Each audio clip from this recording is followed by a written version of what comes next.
I've got some library books of the girls that need taking back. So I thought that's a great opportunity to go for a walk. But more than that, it's a great opportunity for me to spend some time talking about one of my favourite institutions, the library.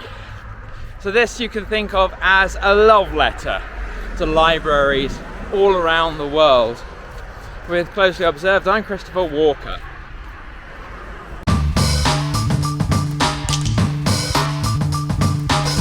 I think of myself as the product of libraries more than of any other institution, really. The first noteworthy experience of libraries, I suppose, came with my adventure at secondary school. After primary school, I managed to get into my town's celebrated public school, but I got in on a scholarship, and I never really felt like I belonged. Found it very difficult to make friends with the other students. To give you an example, I was in love at the time with football, but you couldn't even choose to play football at this school. In the spring term when it was offered, you had to list your preference as hockey, and if the school didn't need you for hockey, then you could play football. So it was not exactly the first choice for anybody, apart from me. I wanted it to be. That's the kind of kid I was. I was also horribly shy, so much so that in the fifth form, I guess that would be when I was like 15 years old, during the long break in the mid-morning, most of the students would repair to the dining hall where tea and coffee were both served. But when it came time for me to go there, I would approach the big heavy wooden door leading to the hall, and I simply could not push it open.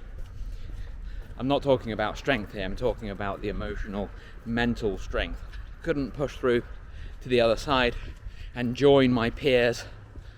So I needed to go somewhere for that period of time.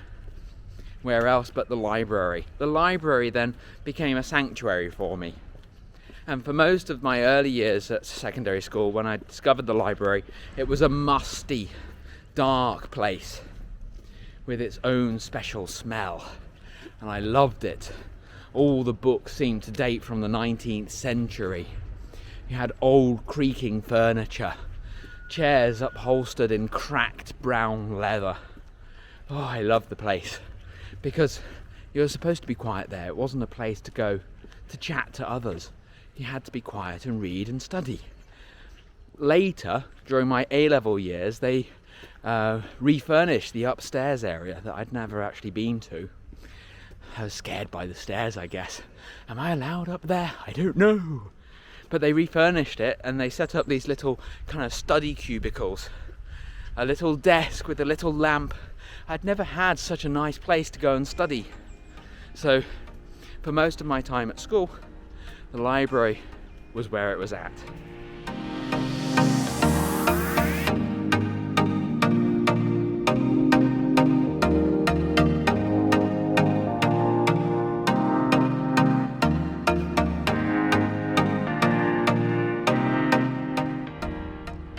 I was quite a reader in my school years, but not the sort of books that would make you well read. I liked the Timothy Zahn series of Star Wars books, one of the great literary adventures of my teenage years. And I loved Star Trek as well. Probably the main reason, those two, why I mistakenly opted to study physics at university. I mistook the content of the books for the books themselves, you see. But it wasn't until my gap year between school and university that I discovered the joys of the local library. So it happened like this, you see. After school and my A-levels, I decided I wasn't quite ready for university. I wanted a little taste of the real world. So I did what was called the year in industry. And for that I went to Corby to work for a company. And in my free time I watched a lot of TV, Star Trek, X-Files, the usual sort of thing like that. And I'd often come to work the next day full of the adventures of Mulder and Scully, or Picard and everybody on the Enterprise, and I'd want to talk about it with my co-workers, who frankly were not that interested, but too polite to tell me to bugger off. except for one guy, a contractor who came in for a period of about 6 or 8 weeks. And he looked at me, he gave me this withering look. And he said, "Don't you ever read? I bet you couldn't read a whole book if you tried." I was like, "Oh, I've read a lot." He's like, "Yeah, Star Trek books don't really count. Have you ever read something real? Literature?" And I said, "Well, I'm sure I could." It's like, I don't believe it. So I thought, well, what can I do to prove him wrong? So I went to a cheap bookstore, bought myself a copy of Moby Dick, because that looked impressively thick. And also, I remembered all the quotes from Moby Dick that are peppered throughout Star Trek The Wrath of Khan. You know, "For hate's sake I spit my last breath at thee." All of that sort of, hammy acting by Ricardo Montalban. So I thought, there's a Star Trek connection, I could read that. And I did. It took me a while, but I read it, and I managed to finish the book before this contractor completed his time at the company. So he got to see me every lunch break, sitting quietly at my desk reading. But this was fuel to the fire. I discovered literature, but where next? What to read next? I needed guidance, because nobody had ever really taught me about the world of literature. We had English lessons where we had to read Dickens and things like that, but it wasn't as if the teacher said, "Oh, by the way, you might like so-and-so." It's nothing like that, really. So I went down to the local library. And this is the second thing about libraries that I love. I've already talked about libraries as sanctuary. Now we've got libraries as curators. Because my local library, small though it was staffed by some really wonderful people. And they had good taste. And they knew that sometimes it's difficult to find what you're looking for because you don't know what you're looking for. And they had this little carousel set up of European literature. And that's where I discovered people like Milan Kundera and the Hungarian Danilo Kish. And one of my favourites, because of course I was still into science fiction then, Stanislav Lem. My goodness, my world changed. And it was thanks to that library and the people who worked there and the little carousel of books that they'd set up.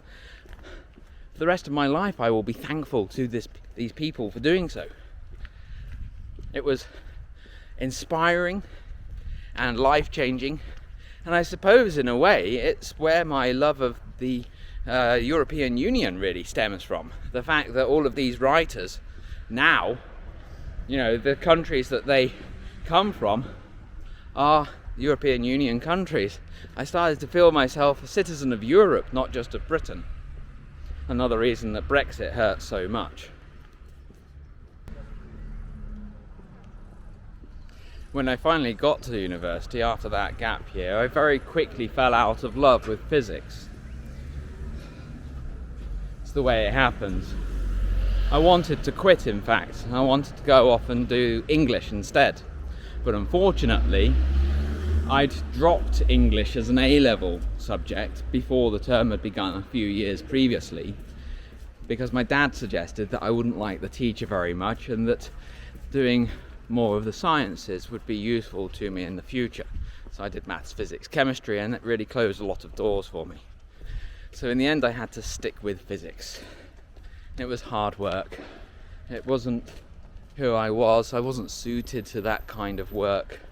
There were so many dazzlingly intelligent people on the course, and the lecturers were all very, very smart people, but I couldn't really connect with any of them.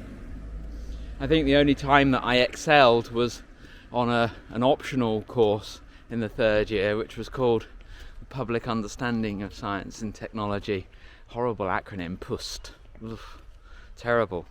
But it was all about popular science, really, more than what you might consider as hard science. I did very well there, fortunately, and helped bring up my grade average. So I started turning to literature more and more as an escape. So the library in Leicester, which I signed up to, became my escape route. I would go there quite often, returning books, taking out new books. And it was also there that I discovered in amongst the old CDs they had in the bottom floor, Music Has the Right to Children by Boards of Canada.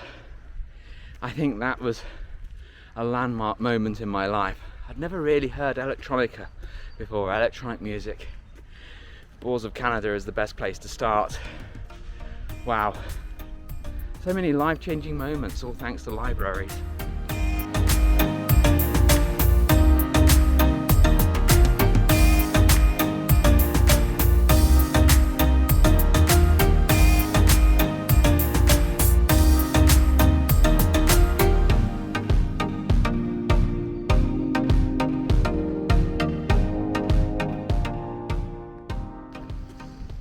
For the 3 years I was at university, I hardly ever used the library.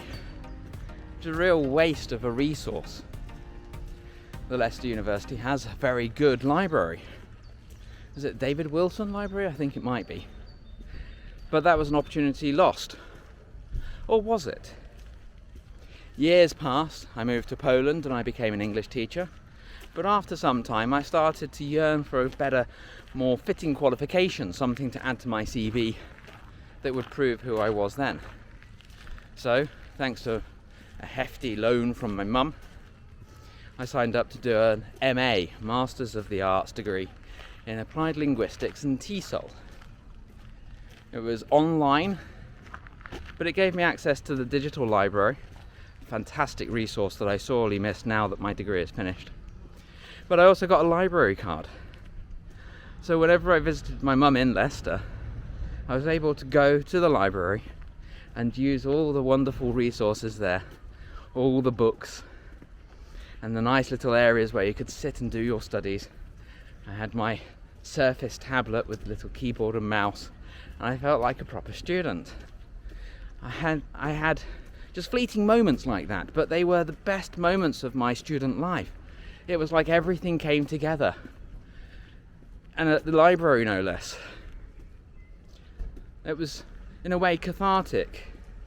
All those missed opportunities in life, not feeling like I belonged, not feeling like I was really a student engaged in something that would set me up for life. Without doing that MA, I'd still have those regrets,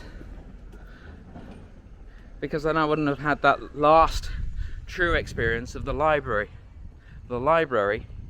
as resource. I was lucky.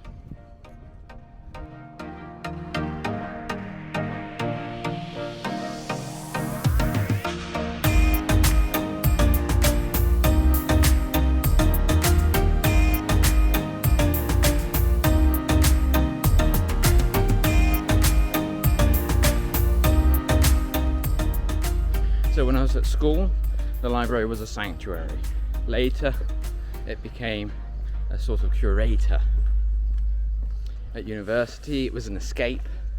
And then for my second time of university, it was a real place of study, as I suppose a lot of people would see it. So what does that make the library here in Bielsko? It doesn't have a very large selection of English language books. I've got more on my bookshelves at home than there are here.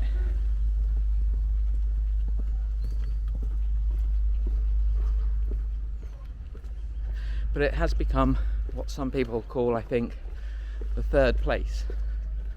Home is the first place, work is the second. The library is one of the third places in our lives that we can go to without having necessarily to pay, without having any external requirements placed upon us. We can go there because we want to, and we can stay because we want to, and within limits we can do what we want whilst we're there. So that's really what this place represents to me now. It's a place that I can go to relax, to do some work, maybe whilst my daughters are at school or at the Don Cultura doing their art lessons. I don't need to go to a cafe, pay for a coffee, and then feel like I need to move on when my cup is empty. It's a place I can go to do my proofreading or my writing. It's become something more like home.